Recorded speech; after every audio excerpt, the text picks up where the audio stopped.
Sanat tarihi, çoğu zaman sessiz bir ayin gibidir. Bazı sanatçılar vardır. Resim yapmazlar. Sadece dua ederler. İşte bu bölüm, fırçası kutsal olan bir adamın, Fra Angelico'nun hikayesi.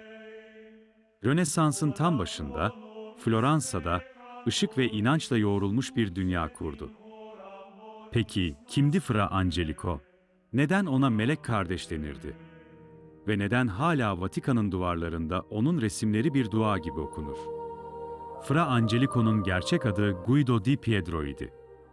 1395 civarında Mugello bölgesinde doğdu. Gençliğinde Floransa'ya geldi ve burada hem sanat hem de ruhaniyetle tanıştı. Dominiken tarikatına katıldı. Adını Fra Giovanni olarak değiştirdi. Ancak halk ona daha sonra Fra Angelico, yani melek gibi kardeş adını verdi. Bu sadece bir lakap değil. Onun sanatıyla nasıl dua ettiğinin de kanıtıydı. Fra Angelico'nun resimlerinde dikkat çeken ilk şey sessizliktir. Sanki her tablo bir dua kadar dingin, bir ilahi kadar berraktır. Altın varaklı fonlar, yumuşak geçişler, ışığın bir yüzeyden diğerine adeta kutsal bir parıltı gibi akması. Tüm bunlar, onun sadece bir ressam değil, aynı zamanda bir teolog olduğunu gösterir. Floransa'daki San Marco Manastırı onun başyapıtıdır. Yüzlerce fresk yaptı. Ama bunlar manastır halkı içindi, izleyici için değil. Çünkü Angelico, resim yapmıyordu, dua ediyordu. San Marco Manastırı'nın hücrelerine yerleştirdiği freskler, her bir keşişin gözünü açtığında karşılaşacağı bir manevi rehber gibiydi. Ve bu freskler arasında en çok öne çıkanı, Annunciatione'dir ya da müjde freski. Sahne, sadedir. Baş melek Gabriel, bir sütunlu portikonun solunda yer alır. Meryem ise sağda, ellerini göğsüne bastırmış, alçak gönüllü bir şekilde Tanrı'nın mesajını kabul ediyor. Ama bu sadelik yanıltıcıdır. Işık, portikonun sütunlarından süzülürken ilahi bir gerçeklik yaratır. Meleğin kanatlarında gökkuşağı renkleri vardır. Sanki cennetin tüm spektrumu o anda tek bir mesajda toplanmıştır. Arkadaki bahçe, Ortus Conclusus, yani kapalı bahçe, Meryem'in saflığını simgeler. Meryem'in oturuşu, beden dili, bakışı, hepsi tam bir itaat ve tevazu halindedir.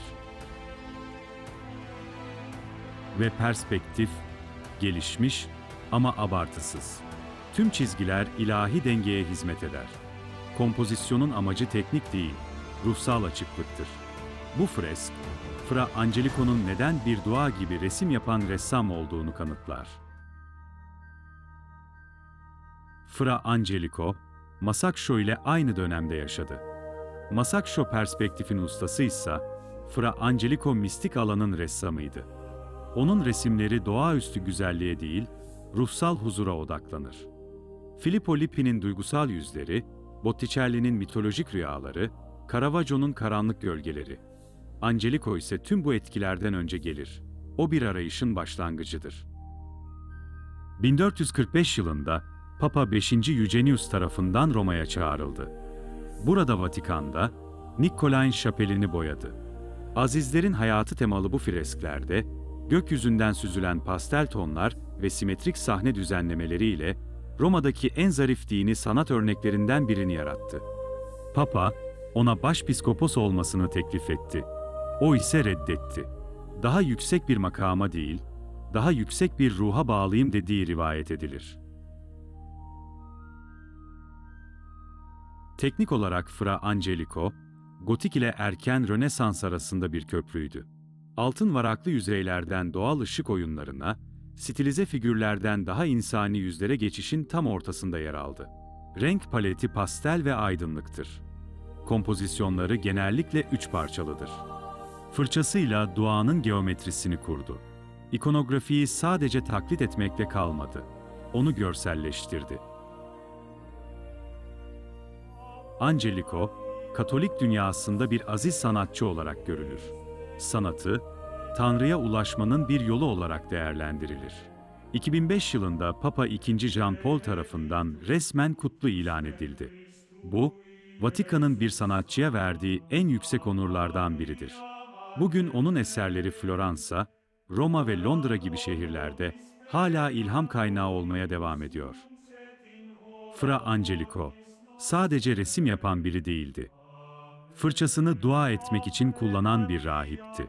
Her freski, ışıkla yazılmış bir ayet gibiydi. Sanat tarihine figür değil, ışık kattı. Eğer bugün bir tablo karşısında suskunlaşıyorsak, belki de Fra Angelico'nun duası hala oradadır.